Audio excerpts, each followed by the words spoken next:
라임 옵티머스 문제는요, 지금 권력형 비리 사건입니다. 그리고 그 권력형 비리 사건의 몸통이 청와대 최고위층일 가능성이 매우 높아져 가고 있습니다. 지금 수석도 등장하고 또 민정수석실 행정관이 이진아 변호사가 들어간 부분, 그럼 누가 이진아를 넣는가라고 판단하는 부분에서 봤을 때는 수석 이상의 선일 거라고 보입니다. 자, 그런 부분뿐만 아니라 오늘 그 나온 내용에 보면 이 옵티머스 같은 경우에는 허가를 받을 때 저 금감원의 모든 자산 운용사들이 다 허가를 받는 게 아니라 지금 금감원의 심사를 받아야 되지요.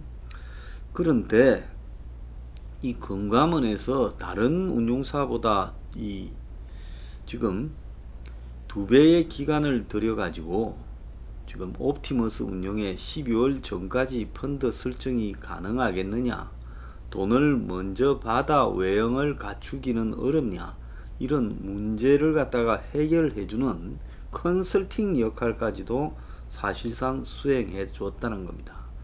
그래서 적기 시정 조치 유예한, 그러니까 이 옵티머스가 제대로 이 틀을 갖추어서 가도록 해준 기간이 112일로 다른 자산 운용사가 이게 돈을 갖다가 자본을 확충을 못했을 때 이렇게 이 해주는 이 처리 기간 58.5일보다도 더 오래 걸렸다는 겁니다.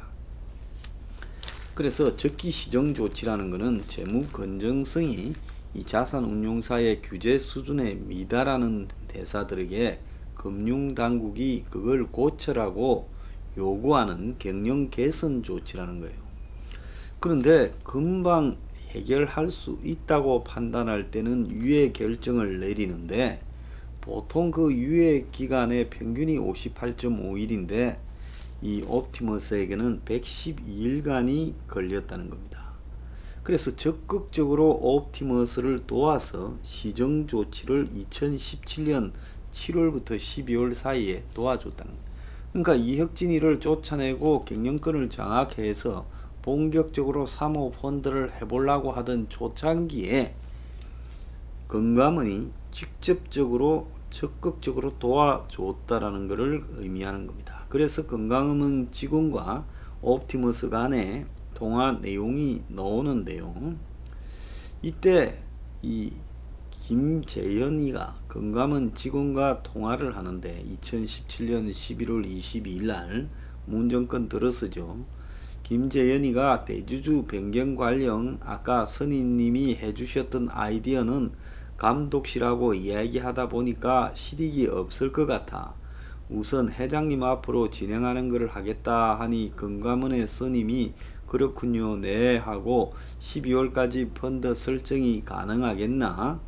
12월 1일날 회의에 안건을 올리기 전에 내용을 확정해 금융위에 제출할 필요가 있다라고 옵티머스 운용 경영에 관계하는 모습까지도 보였다는 겁니다. 자, 그뿐만 아니지요. 지금 이 김재현이는 12월 14일에도 금감원의 선임한테 비슷한 요구를 받는데 다음 금융위 정례 회의가 12월 20일인데 그때까지는 어떻게 될 것 같냐 하니까 김재현이가 머뭇거리자 유휴 자금 형태로 우선적으로 납입금을 받아 일부라도 관리하고 있으면 안 되나? 일부라도 받아서 외형을 갖추는 게 어렵냐? 자, 내일 소위에 보고를 해야 되는데 그런 질문이 나오면 대응하기가 수월할 것 같아서 말을 해주는 거다. 협의만 됐다. 될 것 같아. 이렇게 하는 것보다 이렇게 협의해서 구체적으로 완료됐고 일부가 납입됐다. 이렇게 말하면 내가 더 편할 것 같아서 그런다. 자, 그러면서 옵티머스 당시 회장이 금감원 직원한테 내가 금감원장 최흥식이를 만날 일이 있어서 라고 이야기를 하고 또 이현재 등에게도 이 로비하는 정황, 내가 이현재를 월요일날 4시에 만나기로 했거든요. 뭐 괜히 뭐 그렇게 되면 부탁할 필요가 없지 않아요. 이런 이야기까지 하는 모습도 나옵니다. 그래서 금감원이 이 컨설팅을 해주는 것처럼 비춰지는 내용이 쭉 나오고, 금감원 직원 스스로 이렇게 방법을 알려주면서 금감원 직원이 컨설팅을 해주는 일을 하는 게 아니기 때문에 조심스럽다, 이런 녹취록까지도 나오고 있습니다. 옵티머스 펀드를 85% 이상 팔은 그 NH투자증권에 지금 관련해서 이 NH투자증권이 7페이지짜리 지금 보고서를 보고 지금 옵티머스 펀드를 설정해 줬다는 겁니다. 그래서 이 김재현이가 주장하는 것은 NH투자증권이 먼저 설명을 요청했다, 이렇게 말을 하고 이틀 만에 초고속 승인을 해 줬고, 그리고 배임 등 법률 위반 소지 검토 부분을 넘어가 버렸다는 겁니다. 그래서 법무법인이 위조에 나설 거라고 믿지 못했다라고 NH투자증권은 말하고, 정영채 당시 NH투자증권 대표가 지금 이 부분과 관련해서 이 미팅을 했다는 겁니다. 그래서 옵티머스의 이 김재현 등과 오찬을 했다라는 이야기까지 나온다는 거예요. 그러면 옵티머스가 제안서를 보내지도 않았는데 NH투자증권에서 먼저 제안서를 보내라, 이렇게 하고 펀드 설명서를 요청했다는 거예요. 그리고 두 차례에 걸쳐서 300억대 펀드를 개설했고, NH가 본격 펀드 판매에 나서자 수탁액이 1년 사이에 2284억에서 4745억이 됐다는 겁니다. 승인 일주일 뒤에 양사 대표가 해동까지 했다는 거예요. 자, 이거는 뭐겠습니까? 적극적으로 옵티머스 상품을 NH에 팔아라고 누군가 최고위층에서 NH투자증권에다가 시켰다는 거예요. NH투자증권 대표한테 시켰을 거예요. 과거에 이런 이 부분을 저는 많이 목격을 했습니다. 그래서 한국에 꼼짝 못할 1인자, 2인자, 3인자 이런 사람들이 금융기관에 전화를 해서 이런 부분을 해주라 하면 가만히 있어도 먼저 전화가 와서 그 상품 설명해주라, 제안서 제출해주라, 이렇게 가는 거죠. 지금 강기정이가 어제 남부지검에 고소하러 간다고 가고 쇼를 했고요. 이 일하고 관련해서 지금 이 민주당 쪽에서는 김태년이가 원내대표죠. 라임 옵티머스가 권력형 게이트 카드라 통신이다, 자, 이렇게 이야기를 하고, 법무부나 금융위원회가 이 라임 옵티머스 의혹이 그야말로 그 오해다, 허위다라고 이야기를 하고, 심지어 은성수 금융위원장은 옵티머스 자산운용 인허가 서류 접수와 관련해서 특혜 의혹에 대해서도 오해다, 이래 말을 하지만 기본적으로 지금까지 나온 부분을 보면 엄청난 특혜를 줘서 그 특혜 속에서 처음부터 사기 사건이 이루어졌다는 겁니다. 자, 윤석열 총장이 늦게서야 이 지금 옵티머스 의혹에 대해서 수사팀을 더 늘려라고 이야기를 했는데요. 자, 현 수사팀, 그러니까 옵티머스 같은 경우에는 서울중앙지검의 조사 일부에선가 하고 있지 않습니까? 여기에 수사팀을 더 늘린다고 이성윤이가 지금 이제 코너에 몰리니까 다른 부서에서 검사 4명을 파견받아서 수사를 보강하겠다 하니 윤석열 총장이 더 늘려라고 이야기를 했다는 거예요.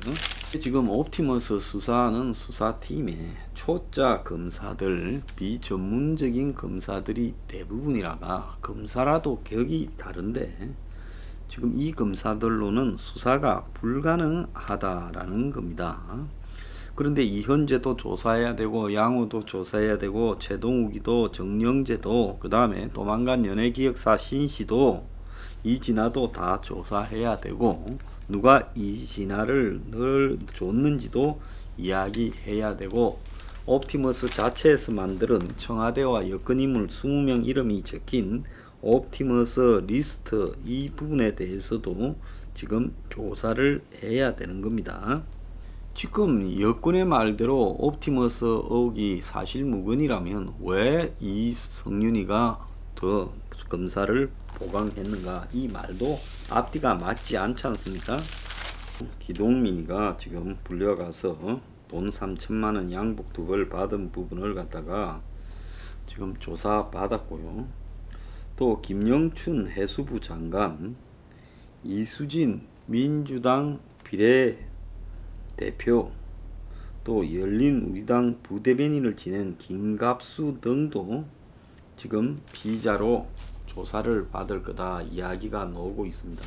김갑수는 한국사회여론연구소 대표고 경희대 후마니타스 칼리지 외래 교수를 맡고 있는 과거에 지금 노무현 중앙선대위 인터넷 본부 방송국장, 인터넷 방송 라디오 21 대표이사 등을 한 김갑수로 추정이 됩니다.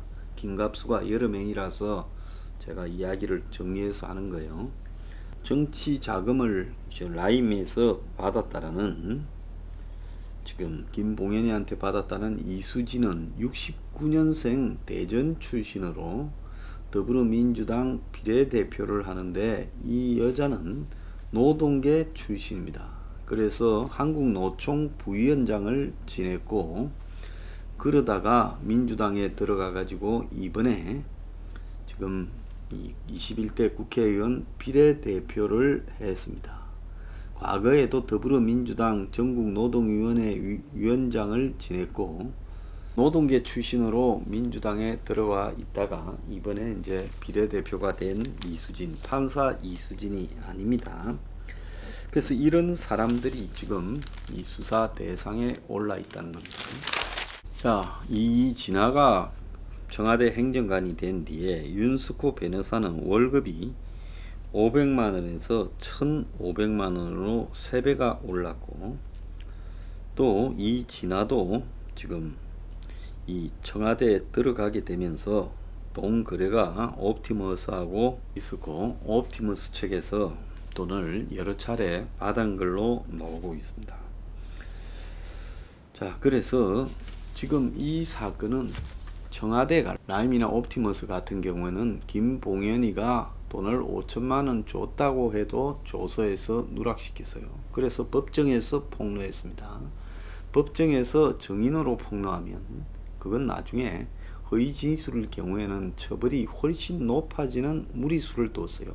피의자가 왜 자신에게 불리한 부분을 감수하고 하겠습니까? 마찬가지로 옵티머스 같은 경우에도 지금 여러 차례 김재현 등이 자신들이 작성한 옵티머스와 권력자와의 관계에 대한 문건을 지금 압수수색했을 때 갖고 가라고 보이는데 놔두고 금감원 감찰을 받을 때도 보이는데 놔두고 검찰에 또 붙들려 가서도 윤 변호사가 검찰한테 제시했는데도 검찰이 이 부분을 수사 기록에 남기지 않았어요. 그렇다면 지금까지 라임과 옵티머스를 수사해온 검찰의 행태로는 이 사건을 제대로 수사할 의지가 없다라는 게 확인이 되지 않았습니까? 심지어 또 이진아는 농어촌 공사에서 30억의 근로복지기금을 지금 받아가 가지고 옵티머스에 투자해서 날렸어요. 전화 상담으로 이런 투자가 결정됐다고 합니다. 자, 이런 부분과 관련해서 이거는 권력형 그야말로 비리 게이트고 이 최고의 정점에는 한국 최고 권력자가 있을 수도 있어요. 자, 그런데 윤석열이가 현실적으로 검사 늘려라 하지 특별수사단을 만들어야 된다고 말하지도 않고 있지 않습니까? 그렇다면 윤석열이 지금 이 부분과 관련해서 할 수 있는 부분의 역할에 한계가 있다라는 것도 분명하게 보여요. 그 사람이 좋고 나쁘고가 아니라 할 수 있는 일의 한계가 명확하게 있다는 겁니다. 그렇다면 이 부분은 특검으로 가가지고 검찰이 권력의 비리에 대해서 수사를 했는데도 누락시키고 숨겼기 때문에 이걸 수사한 검사들도 다시 수사를 해서 처벌해야 될 상태예요. 그걸 놔두고 수사 누락 부분을 그냥 넘어가면서 수사진을 더 보강해라. 보강한 놈도 똑같은 놈일 거라고 보입니다. 그렇기 때문에 이 사건은 검찰이 손을 떼고 특검으로 가야 될 수밖에 없다는 거고요. 지금 김종인이가 이걸 게이트라고 이야기하면서도 특별수사단이냐 특검이냐 이렇게 애매하게 이야기하는데 그럴 게 아니라 이 사건은 바로 특검으로 가야 된다는 거예요. 야당 입에서 아직도 특검이라고 딱 단정해서 나오고 이 특검 시도를 하겠다고 하면서 싸우지 않으면서 지금 김종인이가 당이 뭐 자신에게 비협조안이 투덜거리는 부분은 저는 이건 사쿠라의 대명사라고 보고 있습니다. 옵티머스 라임 특검밖에 없습니다.